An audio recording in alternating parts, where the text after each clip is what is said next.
নমস্কার, তুহিনাস টাইম স্টোরিতে তোমাদের সকলকে স্বাগত জানাই। আমার সকল বন্ধুরা কেমন আছেন? আমি খুব ভালো আছি।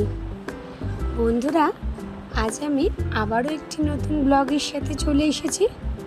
তাহলে আজ আর দেরি না করে ব্লগটি শুরু করা যাক। বন্ধুরা, এই অনুষ্ঠানটি আমার শ্বশুরবাড়ির এলাকাতে হয়েছে। আমি এখন আমার শ্বশুরবাড়িতে এসেছি, অর্থাৎ বসিরহাট।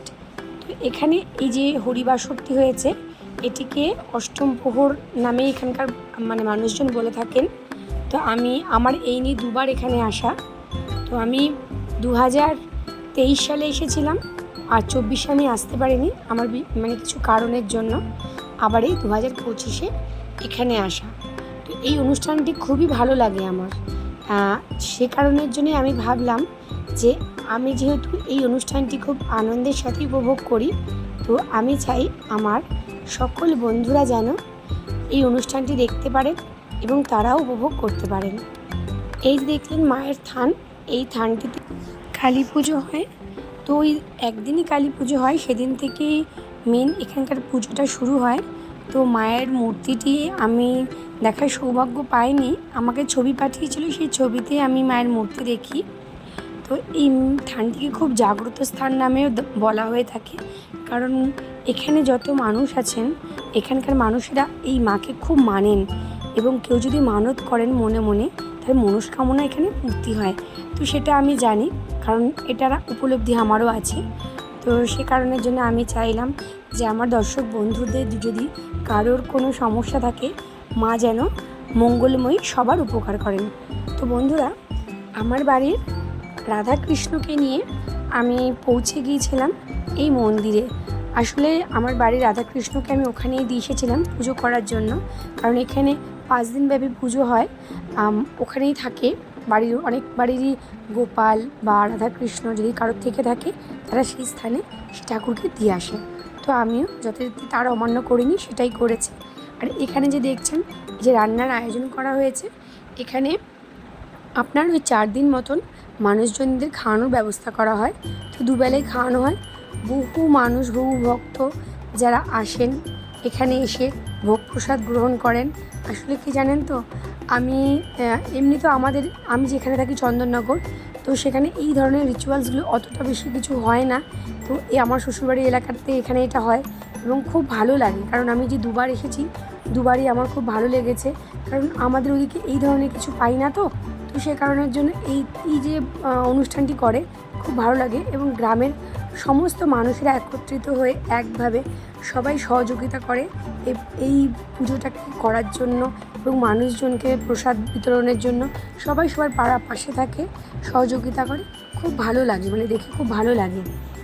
আর দেখুন, এই যে মানুষ এখানে বসে খাওয়া দাওয়া করছে, এটা যে শুধুমাত্র যে আমাদের গ্রামের লোকেরাই তা কিন্তু নয়, বাইরে থেকেও বহু গ্রামের মানুষেরা আসেন, যারা এখান থেকে এই প্রসাদটা গ্রহণ করেন।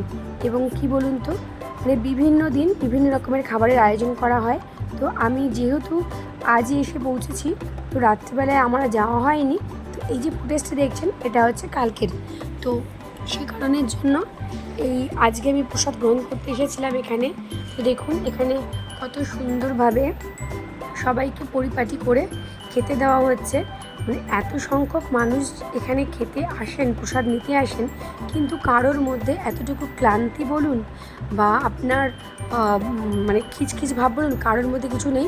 ভক্তির সাথে, ভালোবাসার সাথে, আন্তরিকতার সাথে প্রতিটা মানুষের পাশে থাকে এবং প্রত্যেককে সুন্দরভাবে প্রসাদ দেয়, যাতে ঘরে যেভাবে আমরা মানুষজন আত্মীয়রা এলে আমরা খাওয়াই, এখানকার প্রতিটা মানুষ ঠিক সেভাবেই মানুষকে আপ্যায়ন করে খাওয়ায়। তো আমি সেখান থেকে প্রসাদের জায়গা থেকে, যেহেতু ওখানে খুব ভিড় ছিল, তখন বসার আমি সুযোগ পাইনি। তো আমি কি করলাম, আমার বাচ্চাকে নিয়ে, আমার মাকে নিয়ে আমি হরিবাসরে চলে এসেছিলাম, যে আমি একটু কীর্তন শুনে নিই, হরিনাম একটু কানে দিয়ে নিই, কারণ সচরাচর সবসময়ের জন্য হরিনাম সংকীর্তন আমাদের দিকে হয়ও না, আর এভাবে সুন্দরভাবে শুনতেও পাই না। আর এখানে অনেক রকমের দল এসেছিলো, দল বলতে গেলে বিভিন্ন রকমের দল, যারা কৃষ্ণ নাম বিভিন্ন সুরে বিভিন্নভাবে তারা করেছিল।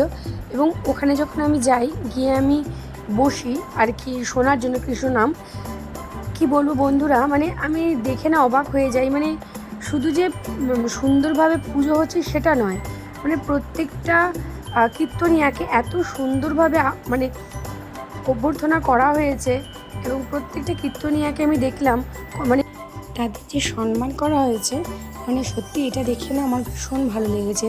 কারণ একজন শিল্পীর এটা প্রাপ্তি, এটা হওয়া উচিত।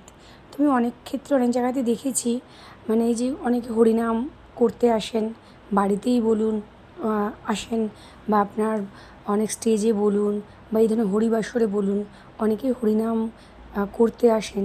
তো সব ক্ষেত্রে মানে কীর্তনিয়াদের কিন্তু এতটা সুন্দরভাবে যে আপনার সম্মান দেওয়া বলুন বা অভ্যর্থনা বলুন, এই যে করাটা, এটা কিন্তু আমি খুব কম সংখ্যক জায়গাতেই দেখেছি।